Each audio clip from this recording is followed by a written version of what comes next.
Patuloy pa rin po ang world war sa pagitan po ng mga senador. Ngayon, ito naman pong si Senator Alan Peter Cayetano pa rin at saka si Senator Rapi Tulfo.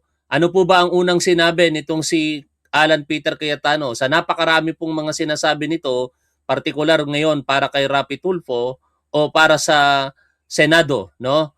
Sinabi niya, dalawa ang Senado ngayon, may Senate of the Philippines at may Senate of Malacanang. Bilang tugon po dyan sa isang interview kay Senator Rapi Tulfo, bumanat po si Senator Rapi Tulfo. Sabi naman ni Tulfo, si Alan Peter Cayetano at ang grupo nito ay Senate of the DDS. No? Talagang umiinit po ang palitan. Ito po ay sa kabila ng mga pangyayari ngayon diyan po sa Mindanao na sana isinasantabi muna ng ating mga politiko ang mga bangayan. Pero siyempre, hindi mo masisisi ang bawat panig kasi may mga kanya-kanya po silang ipinaglalaban. Ang tanong na lamang ay kung sino ba talaga ang pinaglalaban ng mga politiko po na ito. Kung ako po itatanungin ninyo, tama po si Senator Rapi Tulfo sapagkat ang grupo ni Alan Peter Cayetano ay Senado po talaga ito ng mga DDS, ng mga Duterte. At ako'y naniniwala naman na ang grupo na pinamumunuan ngayon ni Acting Senate President Win Gatchalian ay Senate of the Philippines. Taliwas po iyan sa bintang nitong si Alan Peter Cayetano na Senate of Malacanang. Pero bago tayo magpatuloy diyan sa usapin na yan at saka yung pagbanat din po ni Congressman Pulong Duterte sa magkapatid na Tulfo, may tugon din po doon itong si Rapi Tulfo. Unahin lang muna natin ang ilan sa mga nakalap po nating balita sa oras na ito. Ayon po sa balita ng GMA News, kanina po lang ito, former police officer Rafael Dumlao III, the alleged mastermind in the 2016 abduction and killing of South Korean businessman Ji Ik-ju, has been arrested. Sa mga hindi po nakakaalam sa balita po na yan, October 18, 2016, nang ito pong Korean national po na yan na nagngangalang Ji Ik-ju ay dinukot po ng mga kapulisan. At ang masaklap nito mga tol, siya po ay dinala sa Camp Crame sa AIDG compound, yung Anti-Illegal Drug Group, no? Dati po 'yon, hindi po 'yon na DEG kasi ngayon DEG na. Drug Enforcement Group. At ang nangyari doon, pinatay po itong si Ji Ik-ju. Ang sinasabi, kinremate pa nga raw po ito para mawala ang ebidensya. Ang nasa likod at mastermind, ito pong si Police Superintendent, dismiss na po ito, Rafael Dumlao III. Ang operator ay yung police na si SPO3 Santa Isabel, kung hindi ako nagkakamali sa pagkakatanda ko sa apelyido at iba pa. No? Nagdulot po ito ng napakalaking kontrobersiya sa Duterte administration at yun nga po ang naging dahilan para po ipatigil ni Rodrigo Duterte pansamantala yung Project Double Barrel. Kung matatandaan po ninyo, nag-anunsyo ang dating Pangulong Rodrigo na wala munang makikialam sa PNP pagdating po sa war on drugs noong 2016, no? Particular buwan po ng Oktubre. Pero after po ng mga panahon, lumipas ang 2 buwan lamang, January 2017, muling inanunsyo ni Rodrigo Duterte na magbabalik na ang PNP sa pakikipaglaban sa illegal na droga at nagpatuloy ang mga panlalaban. Tandang-tanda ko po iyan kasi pulis pa po ako before.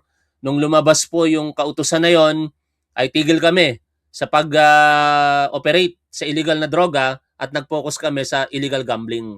2 buwan po yon na wala kaming ginawa kundi mag-operate muna sa illegal gambling at tigil sa illegal na droga. Pero by January, balik na naman sa nakagawian at yun nga po, dahil po doon, nagresulta ito sa libo-libong pagkakamatay ng ating mga kababayang Pilipino kung saan ngayon, itong si Rodrigo Duterte ay humaharap sa kasong crimes against humanity diyan po sa International Criminal Court kasama po ng mga sinasabing co-perpetrators niya na isa po dyan ay merong warrant of arrest na rin, subalit nagtatago pa rin hanggang sa ngayon, na si Senator Bato de la Rosa. Ito po si dismissed Police Superintendent Rafael Dumlao. No? Ito po yung kanyang mugshot. Rafael Dumlao at balabasarado na, no? Kasi akalain mo mga tol, most wanted po ito. May patong na 1,000,000 piso sa kanyang ulo. Tapos nandito lang pala sa Manila nagtatago, ano? Oh. Ayan po yung kuha ng siya po maaresto. Nakapambahay lamang, sando na itim. Tapos sa kanyang possession, nakumpiska ang 1 baril, 2 laptop, cellular phones, binocular, at iba pang mga pag-aari niya. At yan ang naging subject ng press conference kanina ni Secretary John Vic Remulla at Chief PNP Jose Melencio Nartates Jr. No? At dahil nga po dyan, galit na naman ang mga DDS. Doon sa comment section, grabe, nanonood ako ng live kanina ng press conference. Nagtataka talaga ako. Kung tutuusin, dapat maging masaya sila. Kasi yung kinasuhan ng Duterte administration, kinasuhan po ito under Duterte administration eh. Dahil obvious naman kasi yung ebidensya. Pero nakapagtago, hindi nahuli sa panahon ni Rodrigo Duterte at ngayon nahuli sa panahon ng ating Pangulong Bongbong Marcos, galit na galit pa rin ang mga DDS. Saan ba talaga lalagay sa inyo? Dapat natutuwa kayo kahit paano. Dahil yung wanted sa batas for 10 years, finally, nahuli na po. At isa pang ikinagagalit ng mga DDS, yung pag-aresto at pagdala ngayon sa kulungan dito po kay Kerly Diskaya. Again, nagtataka ako bakit nagagalit kayo. Samantalang sinasabi na itong si Kerly Diskaya ang isa sa mga talagang nakinabang sa mga flood control project anomalies na nagresulta nga po sa kanyang pagkakaso at una na rin kaso ng kanyang asawa. Panoorin po natin ang balita kaugnay po ng paglipat sa Bulacan Provincial Jail dito kay Kerly Diskaya. Inaresto na sa Senado ang tinaguriang flood control king na si Kerly Diskaya para sa kasong malversation. Narito ang agenda report ni Ched Gatchalian. Matapos ang 9 na buwang pagkakadetenye sa Senado, sa Bulacan Provincial Jail ang bagsak ng government contractor na si Kerly Diskaya. Umaga nitong Lunes nang arestuhin ng PNP-CIDG sa Senado si Kerly para sa non-bailable na kasong malversation. Kaugnay ang reklamo ng nasa 53 million pesos na manumalyang flood control project sa Kalumpit, Bulacan. Mapapansing naka-arm cast si Kerly nang arestuhin dahil pinasurgery ang kanyang balikat habang nasa Senate detention. Hindi kakasya din yung process doon sa kanyang kamay niya because of the injury. So, tinantayan naman natin, no special treatment sa kanya. Sumailalim din sa medical check-up at booking procedure si Kerly habang nasa Senado. Magtatanghali na nang dumating ang patrol car na sakay si Diskaya sa Malolos RTC.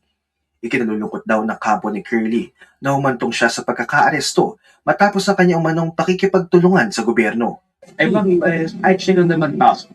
Paano makikipagtulungan? Nililimit yung impormasyon. Diba? Tapos ayaw pang makipag-usap tungkol sa restitution. Nagtataka nga tayo bakit gano'n na lamang ang pagtatanggol sa kanya nitong si Senator Rodante Marcoleta eh. Sa'yo, bigay rin anan, sa'yo, nagsiwala kung ano yung... Anyway, nakakulong na ngayon si Kerly Diskaya diyan po sa Provincial Jail ng Bulacan at haharap po sa kasong narinig po natin kanina, no, yung malversations. And another news po dito bago tayo dumako doon po sa pag-uusapan nating world war sa pagitan ng mga senador, nakatanggap po ang Senado na meron pong seryosong banta sa Senado. Ayon po dito sa Philippine Star, Acting Senate President Win Gatchalian said that they received information about security threats in the Senate. Ito pala yung binulong. Kung matatandaan po ninyo kahapon, tumayo si Director Melvin Matibag at nag-suspend pansamantala yung consultative meeting at may binulong siya sa mga senador. Meron ho kaming mga information din na nakukuha katulad sa NBI na meron pong mga banta na pwedeng mangyari sa Senado.